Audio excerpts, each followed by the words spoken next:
Hello everyone, welcome to Hello Deutsch.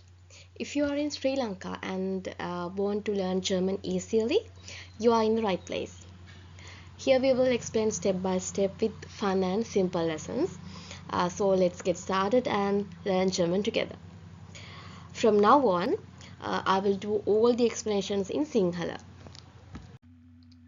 Hello Deutsch අපේ YouTube channel එකේ පළවෙනි video එක වෙන්නේ Das Deutsche Alphabet. අලුත් භාෂාවක් ඉගෙන ගන්නකොට ඒ භාෂාවේ අක්ෂර මාලාව පිළිබඳ දැනගැනීම ඉතාම වැදගත්. ඒ හරහා අපිට පුළුවන් ඒ භාෂාවේ තියෙන සුවිශේෂී උච්චාරණයන් සහ භාවිතයන් පිළිබඳව මූලික අවබෝධය ලබා ගන්න. මේ තියෙන ජර්මන් අක්ෂර මාලාව බැලූ බැල්මට ඉංග්‍රීසි හෝඩියට සමානකමක් තියෙනවා කියලා ඔයාලට හිතෙන්න පුළුවන්. නමුත් මේකේ භාවිතය සහ උච්චාරණය ඉංග්‍රීසි භාෂාවට සමාන වෙන්නේ නැහැ. ඊට අමතරව පහළින්ම තියෙන පේලියේ අලුත් අක්ෂර කීපයකුත් එකතු වෙලා තියෙනවා කියලා ඔයගලන්ට පේනවා. මේ සියල්ලේම උච්චාරණයන් සහ භාවිතයන් පිළිබඳව එකින් එක පිළිවෙලින් අපි ඉස්සරහට මේ වීඩියෝ එකෙන් කතා කරමු. ජර්මන් භාෂාවේ අක්ෂර අපි හඳුන්වන්නේ ඩීප් බූෂ්ටාබන් කියලා. මේක ප්‍රධාන වශයෙන් කොටස් දෙකකට බෙදෙනවා. ග්‍රෝස් බූෂ්ටාබන් සහ ක්ලයින් බූෂ්ටාබන් කියලා. ග්‍රෝස් බූෂ්ටාබන් කියන්නේ capital letters. ක්ලයින් බූෂ්ටාබන් කියන්නේ simple letters. මම ඔයගලන්ට පොඩි ටිප් එකක් දෙන්නම්.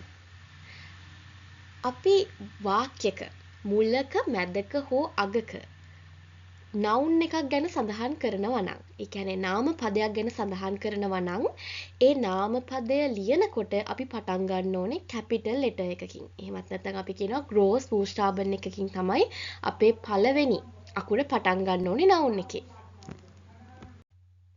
අපි බලමු දැන් කොහොමද මේ උච්චාරණයන් හරියටම කරන්න කියලා. මෙතන දාලා තියෙනවා අපේ ජර්මන් හෝඩිය. අපි බලමු කොහොමද මේක හරියටම කරන්න කියලා.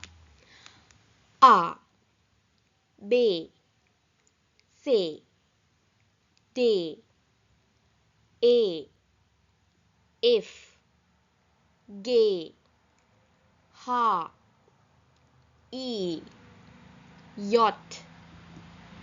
K L M N O P Q R S T U V W X Y Z A U Ö S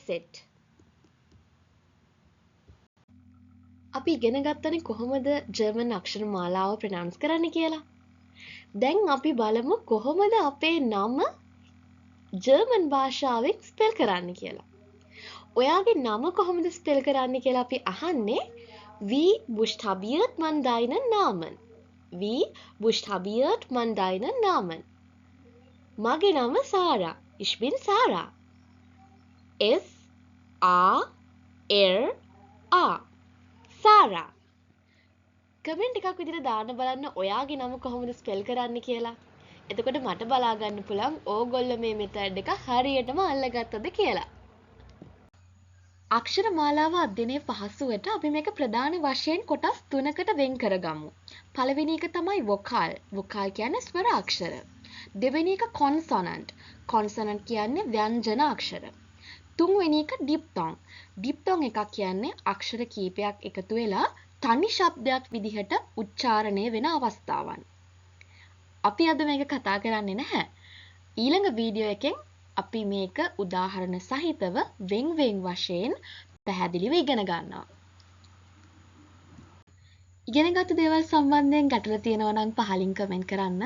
මේ වීඩියෝගේ දෙවෙනි පාර්ට් එක අරගෙන අපි ඉක්මනට එනවා. එතකන් auf Wiedersehen!